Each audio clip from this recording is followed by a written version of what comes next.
दुकान बंद करके रात 9:30 बजे प्रकाश जब घर पहुंचा तो उसका मूड उखड़ा हुआ था। पत्नी प्रतिभा ने रोज की तरह बेड पर अखबार बिछाकर खाने की थाली रख दी। प्रकाश खाना खाते हुए अचानक बोला, प्रतिभा, तुम ठीक तो हो ना? अब कंफर्ट फील करती हो कि नहीं? प्रकाश की बातों का प्रतिभा ने कोई जवाब नहीं दिया, बस शिकायत भरी नजरों से उसे देखा। तो प्रकाश झल्लाते हुए बोला, मैं अपना काम छोड़ तुम्हारा दिल बहलाने के लिए घर में नहीं बैठ सकता, और दोनों बेटे अपना करियर छोड़कर तुम्हारी सेवा नहीं बजाएंगे। प्रतिभा ने प्रकाश की बात सुनी और चुप रही। कभी बहुत हंसती थी पर अब चुप रहती है। जानती हो लोग क्या कहते हैं? कहते हैं तुम अजीब होती जा रही हो। तुम्हारा बढ़ता पशु प्रेम लोगों को हैरान करता है। पामेरियन पैंथर, पप्स, 5-5 मिट्ठू तुमने पाल रखे हैं और तुम्हें मुझसे अधिक उनकी चिंता रहती है। क्या करूं? दोनों बेटे पढ़ाई के लिए पूना चले गए। मैं बिल्कुल खाली रहती हूं और अकेली भी। तो क्या तमाम औरतें अकेली रहती है? तुम परिस्थिति को सामान्य तरीके से भी ले सकती हो, जबकि कोई कमी नहीं है। इतना पैसा, इतना बड़ा घर, ठाट बाट, और क्या चाहिए? ठीक है, पर घर में अकेले रहकर क्या करूं? मैं बच्चों को पूना नहीं भेजना चाहता था। यह तुम्हारी और बच्चों की ही जिद थी। तुम्हारे पुत्र जो सीए और एमबीए करने पूना गए हैं, यहाँ रहकर भी तो कर सकते थे। अच्छे इंस्टीट्यूट की वैल्यू होती है तो उन्हें कौन सी नौकरी करनी है? अपना रेडीमेड दुकान को ही तो संभालना है। पर यहाँ मैं उन्हें आवारा घूमने की आज़ादी नहीं दे सकती। प्रतिभा, तुम्हारे पुत्र पढ़ने नहीं, लड़कियां छेड़ने गए हैं। लड़कियां तो यहाँ भी छेड़ सकते थे। तुम्हारी ओर से हेल्पलाइन खुली हो तो यही करेंगे। प्रतिभा, तुम देख लेना, पूना की हवा खाकर वे यहाँ रहने नहीं आएंगे।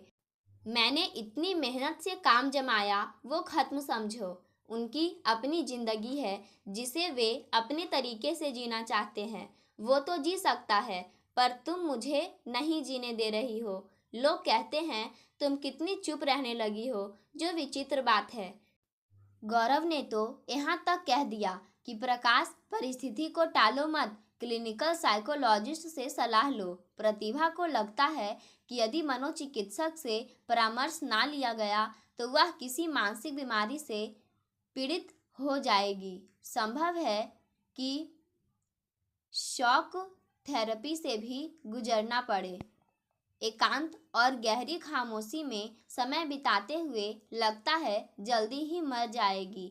अचानक घबराकर प्रतिभा बोली, मुझे सलाह की जरूरत नहीं है।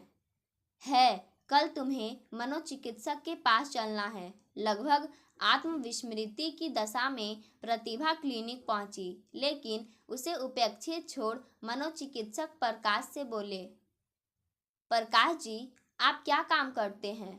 गड्डी चौक में पोशाक गारमेंट्स है, वह मेरा है। फिर तो आप बहुत व्यस्त रहते होंगे। सुबह 9 से रात 9 तक। परिवार में और कौन है? 2 बेटे हैं, बाहर पढ़ते हैं।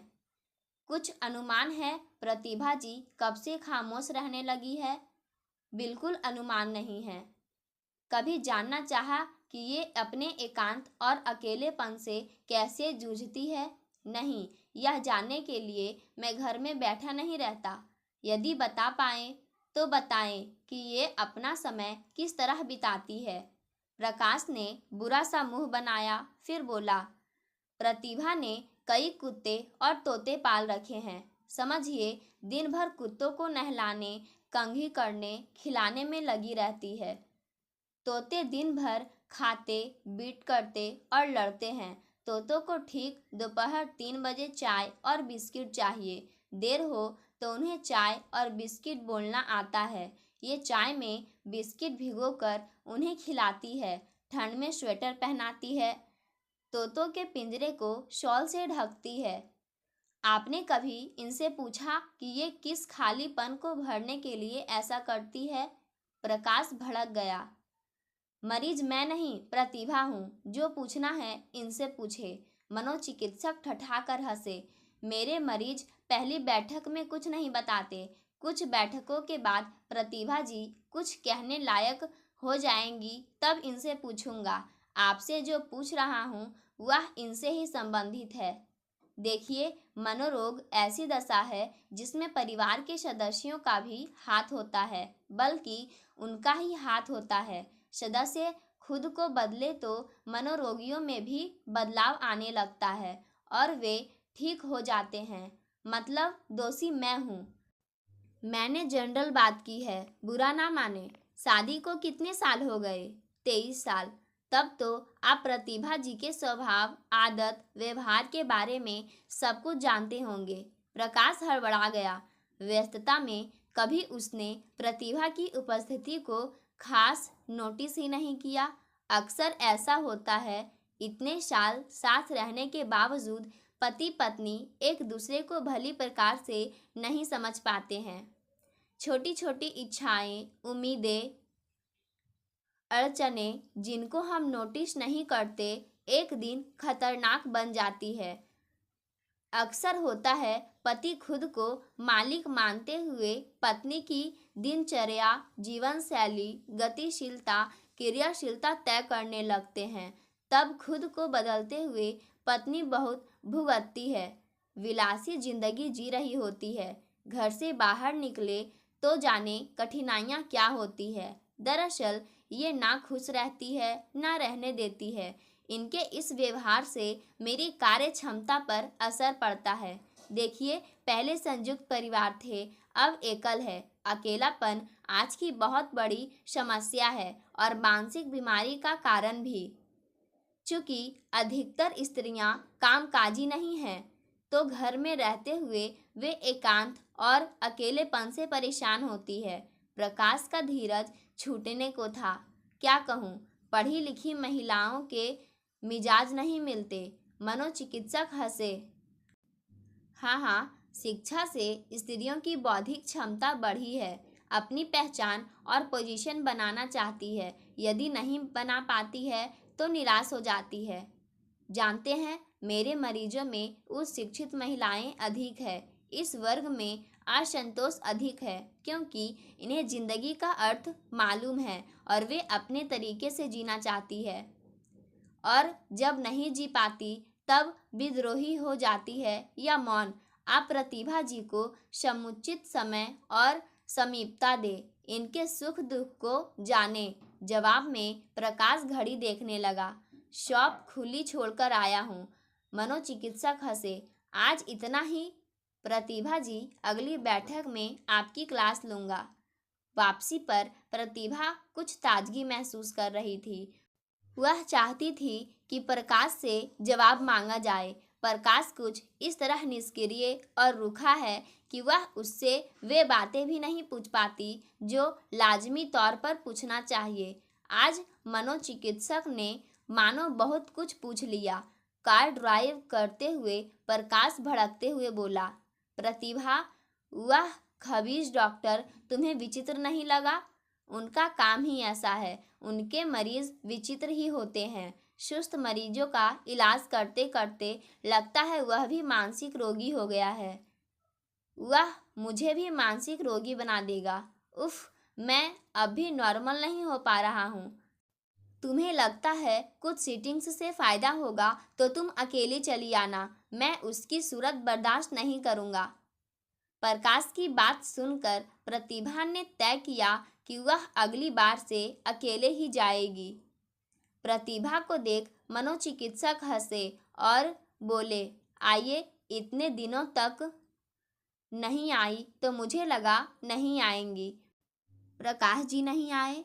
उस दिन मुझसे खफा हो गए थे। चलिए आप आइए, वरना मेरे कुछ मरीज ऐसे थे जो एक बार आए फिर नहीं आए।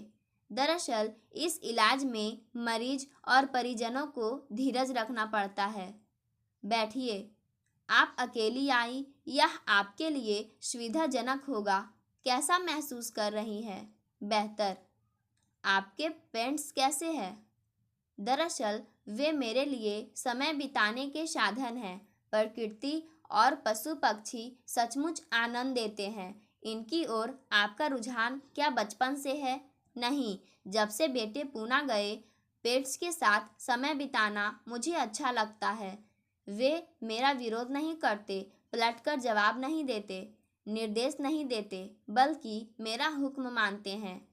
आपके पास तो मास्टर डिग्री है, फिर जॉब क्यों नहीं किया? शादी से पहले मैं स्कूल में पढ़ाती थी। फिर प्रकाश ने कहा, औरत की कमाई खाना इस घर की शान के खिलाफ होगा। घर देखो और अच्छा खाना बनाओ। घर के लोगों को स्वस्थ और खुश रखो ताकि वे अपने व्यवसाय का विकास और वृद्धि कर धन कमाए। तो आप दबाव में रहती हैं। फोबिया कहे, प्रतिभा जी, आप शुरू से मौन और शांत रही है या कभी हंसमुख थी? मैं बहुत हंसमुख थी, इसीलिए ससुराल वालों ने मुझे पसंद किया था। उनका मानना था कि हंसमुख लड़की अच्छा माहौल बनाकर प्रकाश जैसे नीरस इंसान को सुधार सकती है। प्रकाश कठोर होने की हद तक जिद्दी है, हंसना तो जानते नहीं। उनके साथ रहकर मैं भी हंसना भूलती गई। पति ना हंसे तो पत्नी हंसना छोड़ दे, यह क्या है? आप अपने बारे में सोचिए। प्रकाश जी के अनुसार खुद को ढालते हुए, अपना स्वभाव, आदत, व्यवहार बदलते हुए आपको तकलीफ नहीं होती? अपने स्वभाव को बहुत अधिक बदलना सेल्फ टॉर्चर है। सहन शक्ति की भी कोई सीमा होती है। मुझे वही करना होता है जो प्रकाश चाहते हैं। बच्चे थे तब फिर भी ठीक था। अब लगता है जैसे साहस और आत्मविश्वास मैंने खो दिया है। जी चाहता है मौन पड़ी रहूं। मुझे किसी की जरूरत महसूस नहीं होती, प्रकाश जी की भी नहीं। डॉक्टर ने चिंतित स्वर में पूछा। नहीं, हम एक घर में रहते हैं पर एक दूसरे से बहुत दूर है। तलाक का ख्याल आता है? नहीं, मैं अपने बच्चों और घर को नहीं छोड़ सकती। बच्चे मुझे जान से प्यारे हैं और घर का खुलापन बहुत अच्छा लगता है। मेरे घर का कैंपस बहुत बड़ा है, बहुत खुला है। मैं प्रकाश जी की बात कर रहा हूँ। हाँ डॉक्टर साहब, समझ रही हूँ। मैं उन्हें घर और बच्चों से जोड़कर देखती हूँ, इसलिए तलाक नहीं ले सकती। आप चाहती क्या है? नहीं जानती, बस बिना वजह रोने की इच्छा होती है। प्रतिभा सचमुच रोने लगी। मनोचिकित्सक परेशान हुए। सुनिए, आपको अजीब लगेगा, लेकिन मेरा मतलब जिंदगी भी एक यातना है, क्योंकि यहाँ करने के लिए कुछ नहीं होता। इस तरह रोइए मत। आज और पूछ कर आपको परेशान नहीं करूँगा। बाकी बातें अगली सीटिंग में होगी। प्रतिभा और मनोचिकित्सक की सीटिंग्स होने लगी। वे उसे बड़ी सावधानी से हैंडल कर रहे थे। प्रतिभा जी, आपने जो बातें मुझसे की, वो बातें कभी प्रकाश जी से की? उनके पास वक्त नहीं है और रुचि भी नहीं। मुझे हैरानी हो रही है कि मैं आपसे वो सब कह गई जो किसी से ना कह सकी। आपने हंसना कब छोड़ा? याद नहीं।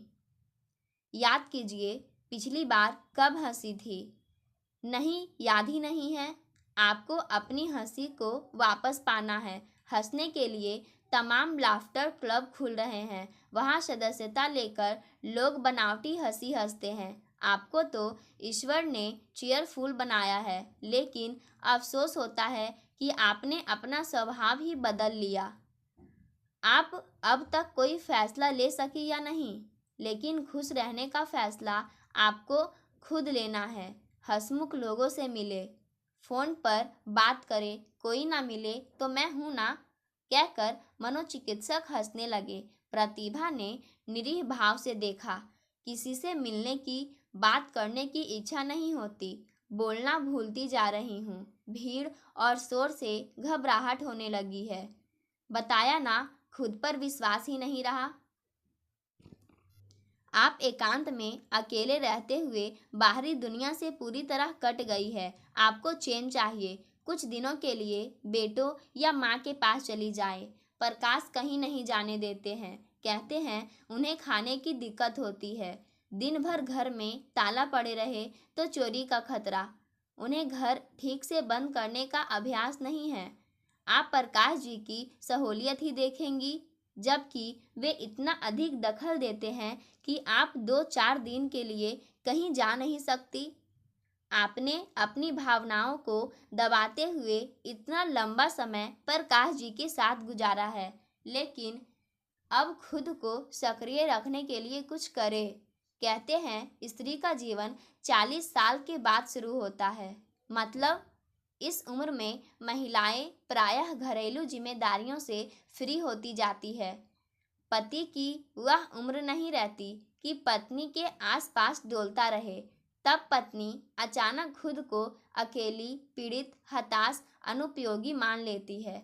ऐसा ही है, लेकिन मैं कहता हूँ खाली समय एक नियामत है, पैसे के लिए नहीं बल्कि खुद को साबित करने के लिए कुछ रचनात्मक करना चाहिए। ट्यूशन, कोचिंग, समाज सेवा, पार्लर, बुटीक, नर्सरी। हाँ, नर्सरी। आपने बताया था कि आपके पास बड़ा परिसर है, लगभग 1 एकड़। उसकी देखभाल कौन करता है? कोई नहीं। पूरा कैंपस यूं ही खाली पड़ा है। क्यों पड़ा है? आप उसमें अच्छा बगीचा तैयार कर सकती हैं। मैं कुछ नहीं कर सकती। करेंगी। सुस्ती छोड़नी होगी। जानती है, सुस्ती धीमी आत्महत्या है। जी जी, धीमी आत्महत्या। आपको पशु पक्षियों से प्रेम है, यानी प्रकृति से प्रेम है। इसीलिए मेरा सुझाव है कि आप बागवानी में रुचि ले, बहुत आनंद मिलेगा। आज का इंसान परेशान है क्योंकि वह मशीन बनकर थक गया है या खाली बैठकर उब गया है। प्रतिभा जी, आपके पास इतना अच्छा परिसर है। हम फ्लैट में रहने वालों से पूछिए कि हम खुली जगह के लिए कितना तरसते हैं। तुलसी तक गमले में रोपनी पड़ती है। मनोचिकित्सक की बातों से प्रभावित होते हुए प्रतिभा बोली, आपकी बातें मुझे प्रेरित करती है। वाह, बगीचा ऐसा हो कि देखने वाले खुश हो जाए। व्यक्तित्व ऐसा बनाना चाहिए जो दूसरों पर असर डाले। सुस्त और उदास लोगों को कोई नहीं पूछता। किसी के पास वक्त नहीं है जो हमारी परेशानी दूर करने का विचार करे। खुश रहने के विकल्प हमें खुद ढूंढने पड़ते हैं। आपको अपने परिवार के लिए ही नहीं बल्कि अपने लिए भी जीना है, और जीने के लिए ब्रह्मांड नहीं, एक मुट्ठी जगह बहुत होती है। लगभग 1 महीने तक डॉक्टर के यहाँ लगातार जाने से प्रतिभा में एक नई ऊर्जा का संचार हुआ। उसने खुद को धीरे धीरे बदलने की कोशिश करती रही और आगे कुछ ही दिनों में प्रतिभा के व्यक्तित्व में निखार आने लगा, जिसे देखकर प्रकाश को भी अच्छा लगने लगा। जिस डॉक्टर की शक्ल वो दोबारा देखना नहीं चाहता था, अब वो उस डॉक्टर को धन्यवाद देने की सोचने लगा। अपनी बनाई नर्सरी में प्रतिभा अब पूरी तरह से खुश रहने लगी है। प्रकृति को देखकर मुस्कुराने लगी है। आखिरकार प्रतिभा ने वह जगह पा ली है जो जीने के लिए जरूरी होता है। अब उसका बगीचा अलग से पहचाना जाता है। पाठकों, आज की कहानी यहीं समाप्त होती है। धन्यवाद।